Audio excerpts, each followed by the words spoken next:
Hello and welcome to FT Markets. The topic today is a bit of transatlantic differences, looking at credit on the US versus what's been happening over here in Europe. And to help us think about some of the differences and trends we're seeing, we're joined by Paul Brain, Head of Fixed Income for Newton Investment Management. Thanks for joining us, Paul. Hi.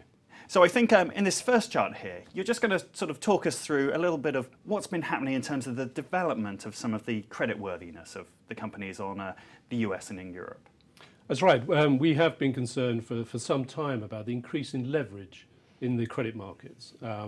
Since 2008, we've had a fairly stable credit market, bonds rallying fairly nicely. But certainly this year we've seen a significant turnaround.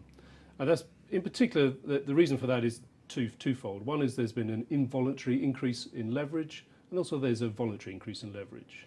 On this chart, we show the leverage, the net debt to EBITDA levels for the US market, but also for the European market. And clearly from the red line, you can see there's been a significant pickup of late in the US market. That's partly because of a concern in the US energy sector. As revenues decline, we're seeing leverage increasing in the US energy sector. That's the involuntary part. Involuntary part of it. But then on the voluntary side, we've seen a lot of leverage because of M&A activity, shareholder-friendly activity, share buybacks, etc. Companies taking advantage of very low yields to issue debt to give money back to shareholders, and that's the voluntary side of it. And certainly when we look at the chart, it looks like, I mean, we're approaching levels which were higher even than before the previous crisis, when everyone got very excited about the amount of over-leverage in the system. So, I mean, does that suggest similar levels of worries that we should be having? We think so. It's not quite as bad as the 2008 example because the banks won't be as badly affected as they were back then. But you can see the leverage levels are back to where they were back in 2000, 2009, when we had a lot of involuntary increase in leverage as revenues declined, as companies started to run into difficulties during that phase.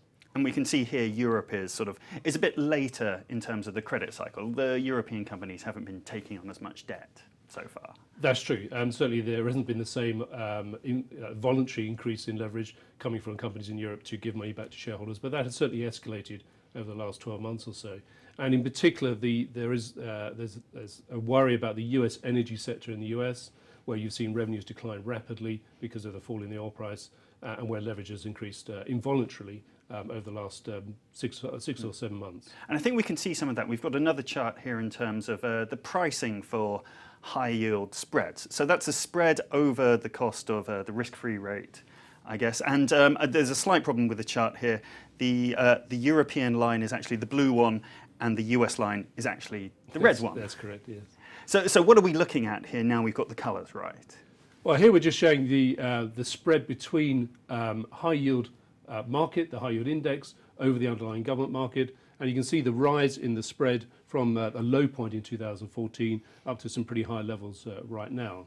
Historically, as you go back to the 2008-2009 period, the level's still at fairly low.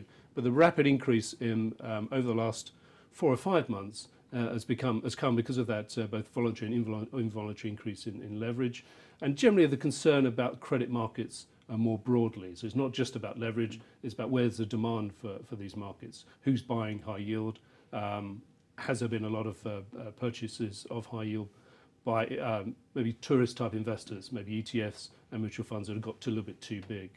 But the US market definitely has been the worst, has been the laggard in terms of performance, and has increased in spread, in particular because of that high yield energy concern that we've got.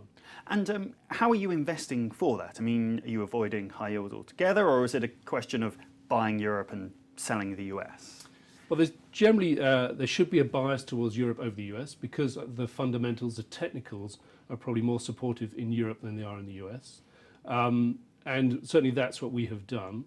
Overall, you're right, we have drastically reduced our exposure to high yield to the lowest level we've had, back to levels that are even lower than we had in 2008, 2009. We are very defensive in that space at the moment.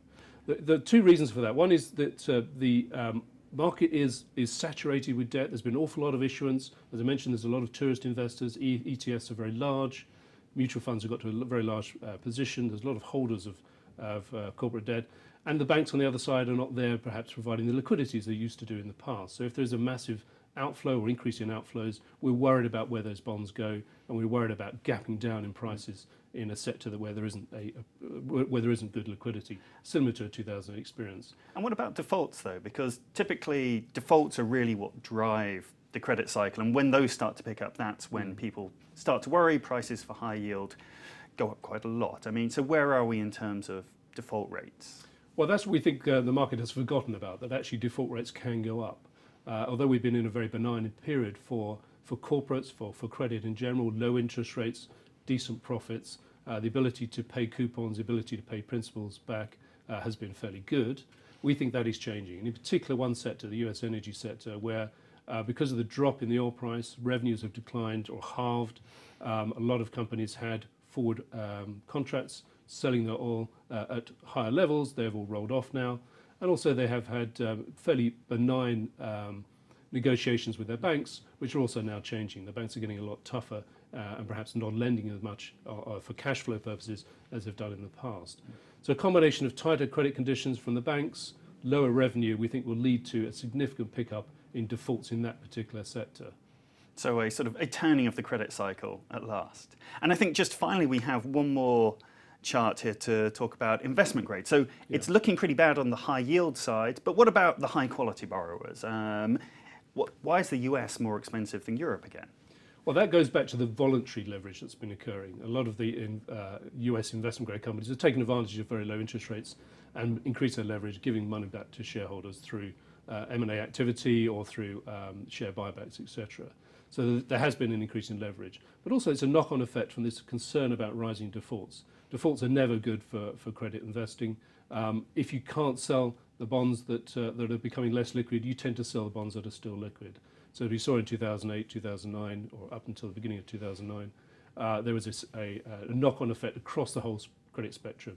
Throwing babies out with the bathwater is the usual phrase that we tend to use there. So in that case, quality maybe doesn't matter after all. Or at least quality can't give you the sort of insurance that you might otherwise expect. It can't, but it also gives you some opportunities. If you have the ability to find those companies that have been tarnished with the bad brush of other markets, other sectors, then you can do your analysis and actually pick on some good companies and pick them up at cheaper levels.